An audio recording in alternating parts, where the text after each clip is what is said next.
during Italia 90, end-to-end, back-to-back, and without interruption. So settle down to an unabridged 53.5 hours of continuous football action. Ray Wilkins and Jimmy Hill will be joining Suzanne Mitzi on the sofa, enjoying once again those memorable games, those unmemorable games, and the ones played by Argentina.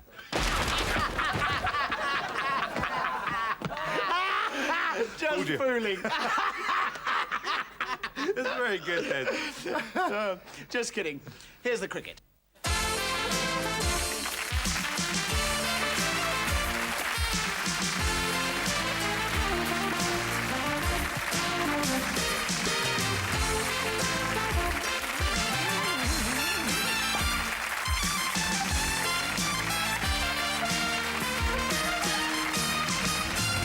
So we come to the special prizes.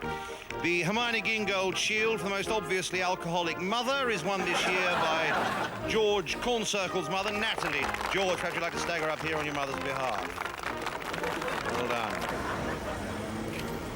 Excuse me, sir. Would you mind helping with a survey? Sure, yeah. Could you hold that, please?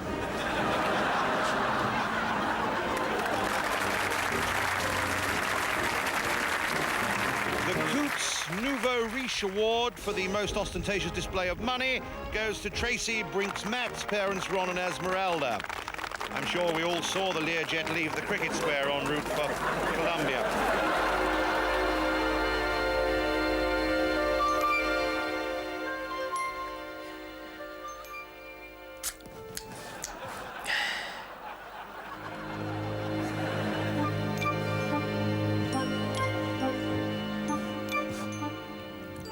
Oh, Doctor. Was the operation a success? Questions at the end, please. All right, gentlemen, let's take another look at the pancreas that we just removed, and you'll notice it's not of the characteristic colour. And you'll also find this true of the other organs that we've opened up here. The liver, for example, the spleen, the lower stomach, all of these have changed marginally. The Hugh Hefner Challenge Cup for the most unsuitable parents' remarriage goes once again this year to the Reverend Mackenzie Dixon and Yasmin. Well done, Reverend. And we wish him well in his retirement in Polperro. Although Griff and I spend a lot of time together and like each other very, very much, the simple fact is that our tastes are very, very different. We're very different types of people. I mean, for example, I live in London, in the city. Griff lives in the country. Yep, I live in the heart of the countryside, and for a very good reason. He owns most of it. No, I live there because I think in the countryside, you know, you sort of get real people, don't you?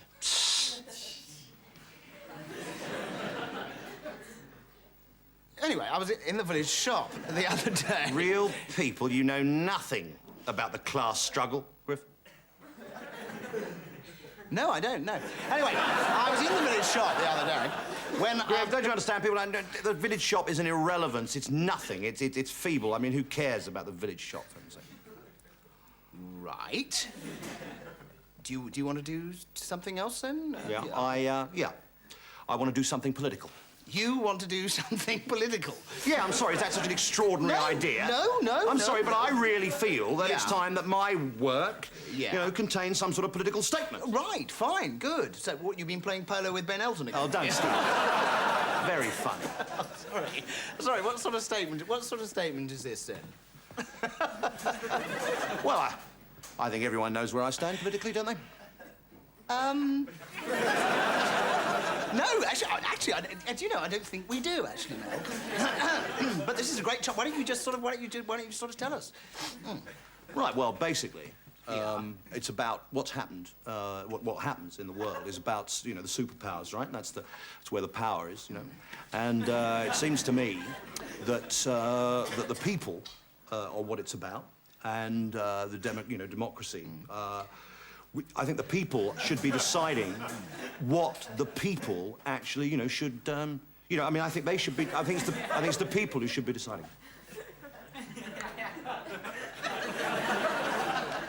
Anything else? I think restaurants should be allowed to serve alcohol with snacks instead of just with light meals. So I said to the woman behind the counter... Oh, I'm sorry. I said... I'm sorry, Griff. My politics aren't good enough for you, eh? Showing a little bit too much commitment, am I? Am I embarrassing you, Griff? I'm sorry, but I think it is important for us to use this programme as a platform. Of course, yes, so we can stand here and wait for trains to come in. No. We should be able to stand here and say things like, free Nelson Mandela. Right, yes. Mel, they have freed him. Well, you see, it's working already. What are you doing? You're not interested in politics. I bloody am. I am. I'm interested in politics in the broader sense. Right. I'm not interested in party politics. I mean, that's rubbish. I mean, they're all the same, obviously. Yeah, you know what I mean? Right, yes. Good. I'm sorry, because I didn't even know that you voted, old chap. Well, of course I voted. Once. It was 1984. Right. And I voted for the Alliance. Right. And why on earth did you do that, Mel? Well, I thought it'd be a good idea for a building society to run the country. Because...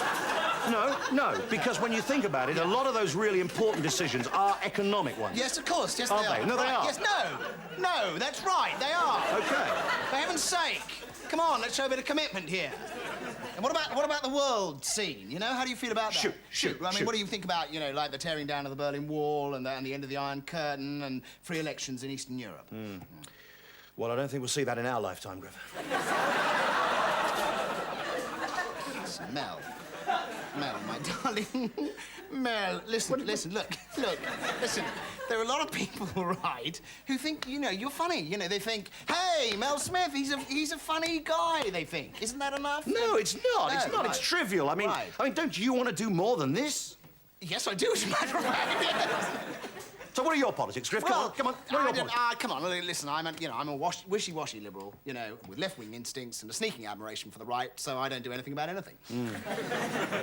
You see, it's easy for you because you've always known what you think, haven't you? Yeah. So what actually happened in the village shop, anyway? Well, anyway, I was there and I said to Mrs. Griffith, I said, hey, come on, you know, let's talk about that. All this autumn, exclusively on Sportset, the floodlights are turned up bright for the best of minority sports. From Llangollen, the semi-finals of semi-professional cross-country hoovering.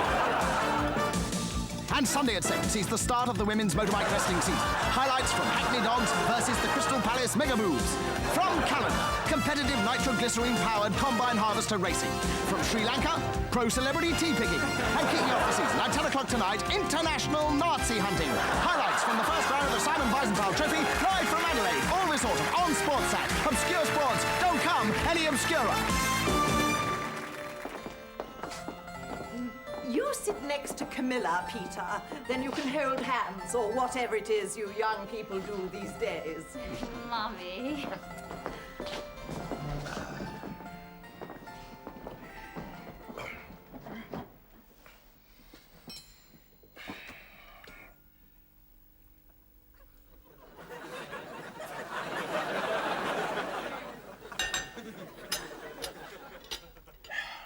We thank thee, O Father, for the food which you have provided for your servants. We honor thee, Beelzebub, Prince of Darkness, Master of Evil, and pray that the souls of our enemies may shatter like this glass, and their blood may spill as easily as this wine. We call upon the great warlock that their bones may splinter under the pressure of evil, and that their lights may be snuffed out like these candles. And ask that you accept this sacrifice, so that you might eat flesh as we do.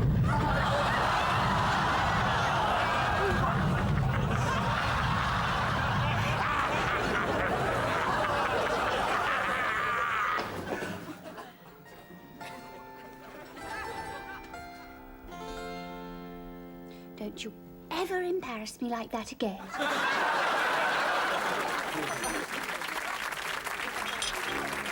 The Roald Dahl plate for the tale of the completely unbelievable goes to Mr. Carter Brown, father of Louise, for the reason the fees are late is because my accountant has been kidnapped by Lebanese terrorists and I don't know where he keeps the checkbook. Well done, Mr. Carter Brown. Families separated by the Korean War may soon be reunited after almost four... Excuse me.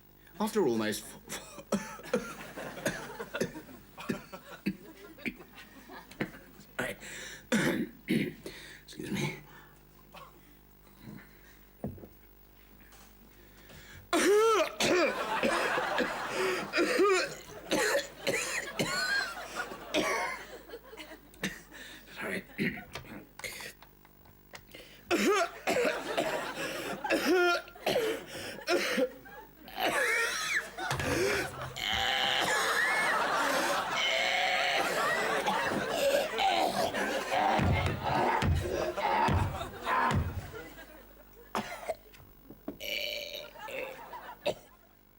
Yes, I'm sorry, Dad.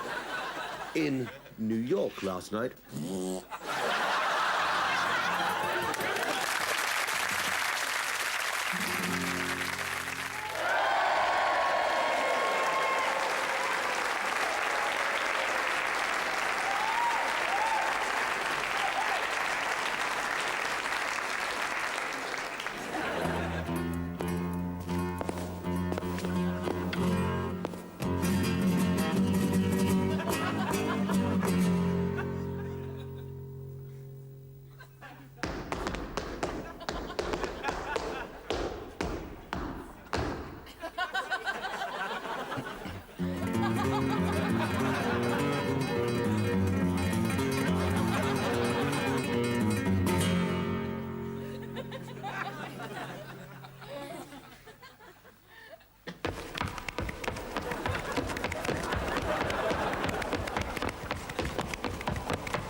Ladies and gentlemen, this is a first for this programme. We're very pleased to have as our special guest tonight, world leader, statesman and puppet of the West, General Juan Pina Colada.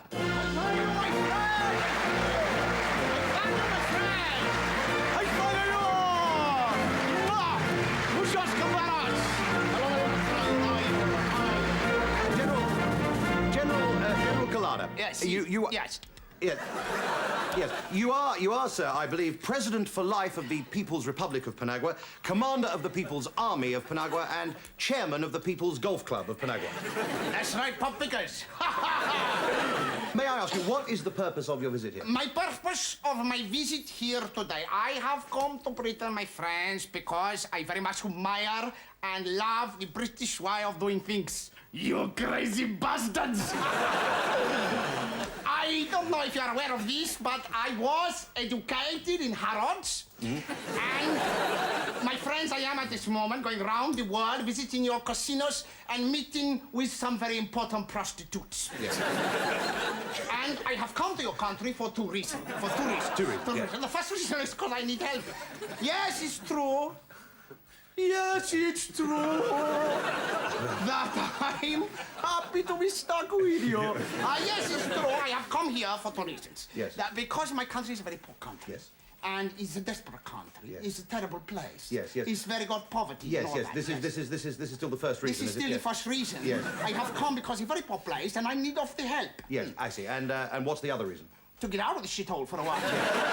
It's a terrible place. Yes. You don't want to be there, you know. You're stuck up Thank you. there. There is a body of opinion that says Yes. that you and your junta, Junta. your junta, Junta. your Junta. junta. Hey, look. Watch it, Sonny him. My friend. He's come from Jasper Conrad, you know that. Indeed, sorry. I am, as you can see, a fashion victim. Yes.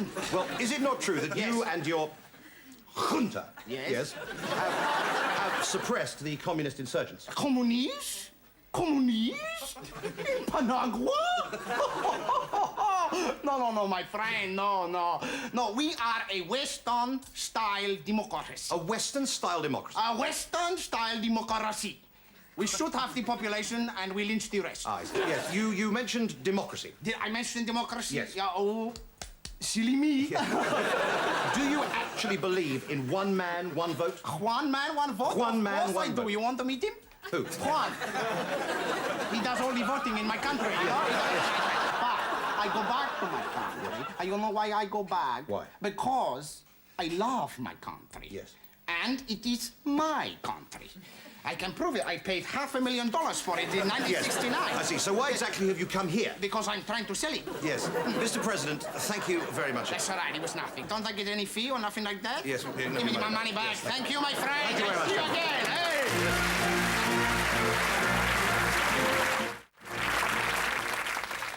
So, Mr. Thomas, have you ever had salmonella, listeria, hepatitis B, or Legionnaire's disease? No. Well, you have now. What? You found one of these numbers? Yeah. Hot, horny housewives. So I rang the number up and this woman came on. She said, this is a very hot phone call. So if you're not man enough to take it, then put the phone down now.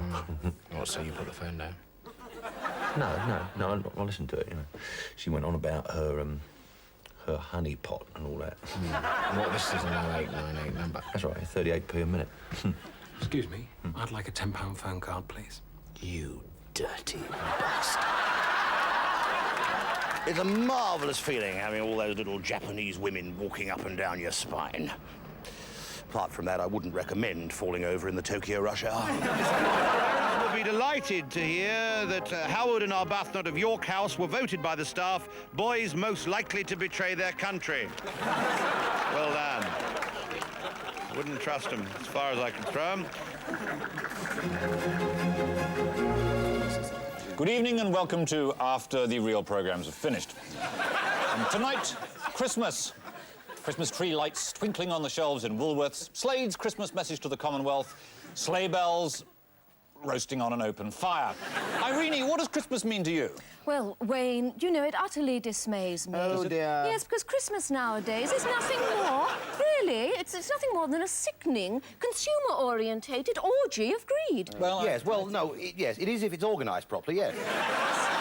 You see, it's consumerism gone mad. Oh, no, I so agree with you, because I was in Hamleys, and they had Christmas trees up outside, and this was as early as September.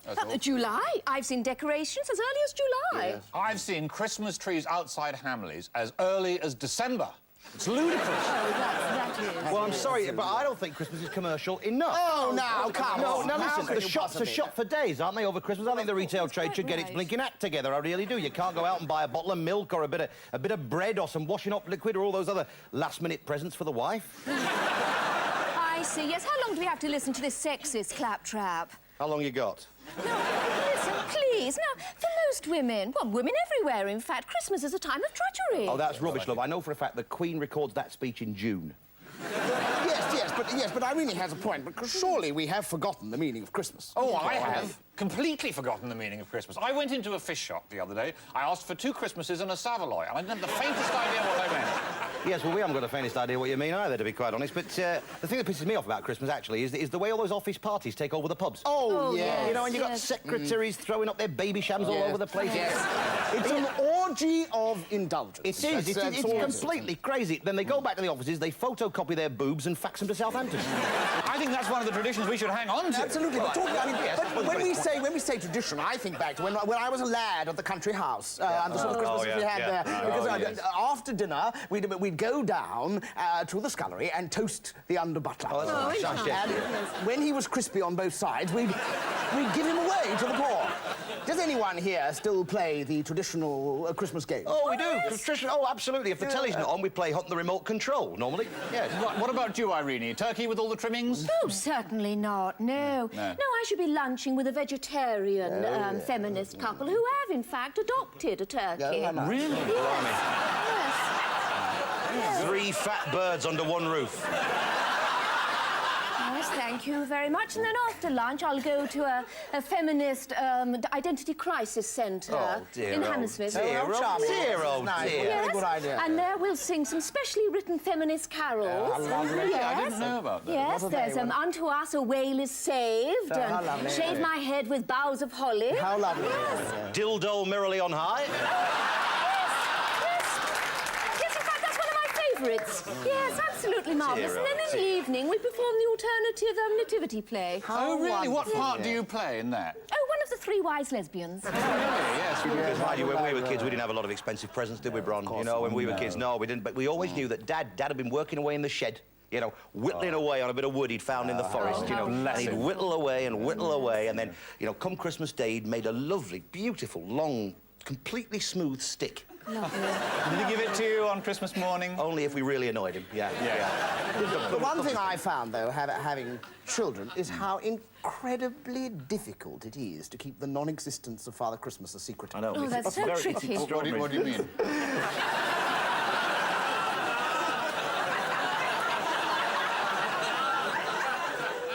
And I mean not telling them that there is no Father Christmas. What do you mean there's no Father Christmas?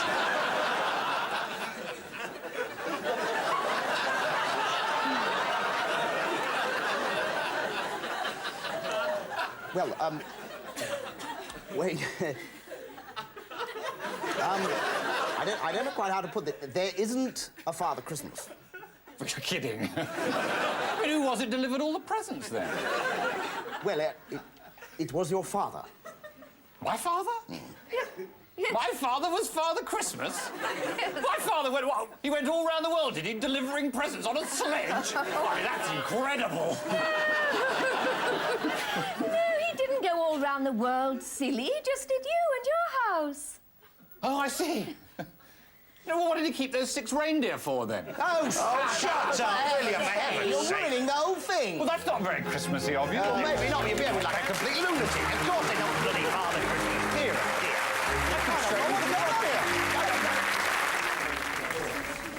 Morning, boys and girls. Morning, Doris. This is Trevor. He's joining us from Mallard's. Hello. Oh, he's nice. Here, girls, we've got a new bit of trouser on the floor. One thing you'll notice here is the banter. Yeah, but you'll get used to it.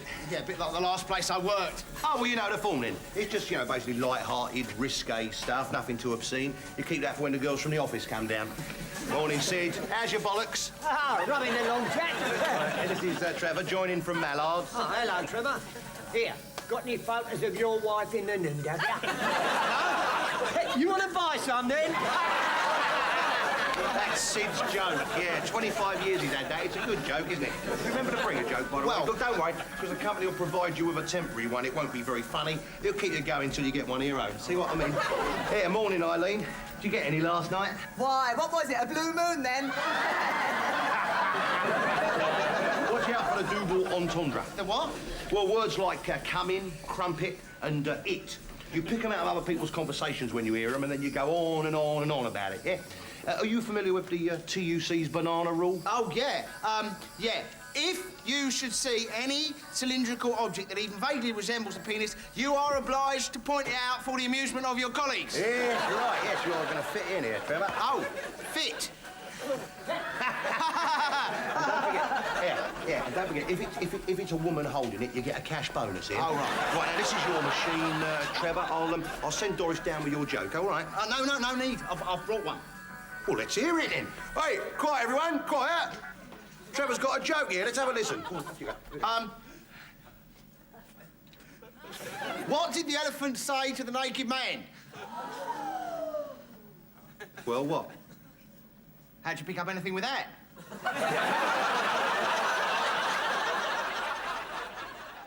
What's the matter? What did I do? You just told his joke.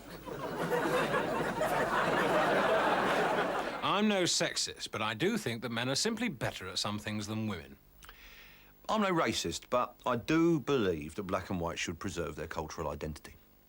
I'm no chiropodist, but I do make a living out of cutting corns and hard skin out of people's feet. Good evening. Signor, good evening. Signora.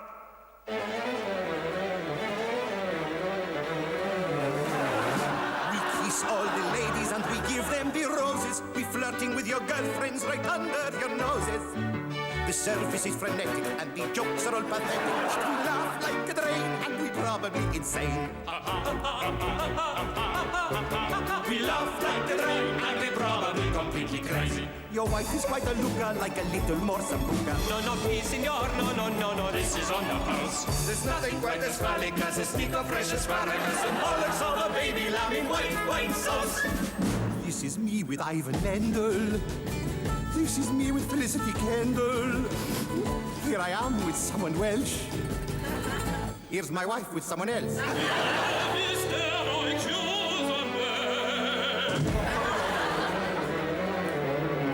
That was Giuseppe Di Napoli, and he is the owner, a great Italian chef. He was born in Barcelona. Though we think Pavarotti has a voice is really grotty, but he have a big heart, and he breathed like a fart.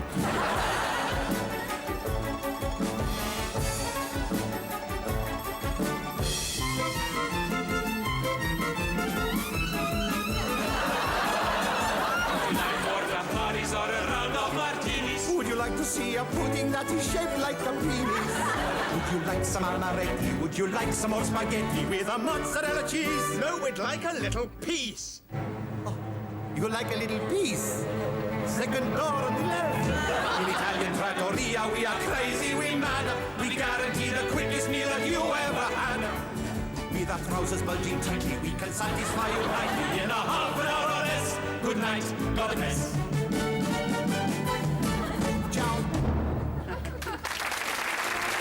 But our loss is Bulawayo High School's gain. Well, this year has been one of great achievements academically, but more important, fiscally. The third form made a profit before tax of some £700,000. A remarkable achievement for a group of 12-year-olds backed only by guts, determination, and Trump miners' insider trading know-how.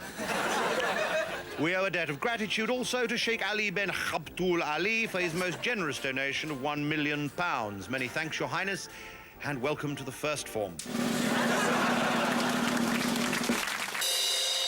We're going to say goodnight now. Just remember, it's a rare road that needs no mending. And if you are heading Paddington Way and you've got a spare seat, then Mary at the bar would like a word. As the tears of laughter dry, all the clowns have gone away. As the curtain starts to fall, Good night, God bless. the one and all. As the laughter turns to tears, half an hour can seem like years. Here's a list of cast and crew. Christ alone knows what they do. And remember, a smile costs nothing, and laughter is the best medicine. Unless, of course, you can afford to go to a pharmacy. That's it. There'll be no funky bits after this bit. This is the end of it. No tiny tidbit. Stuck on just after bit. This is the end. Good night.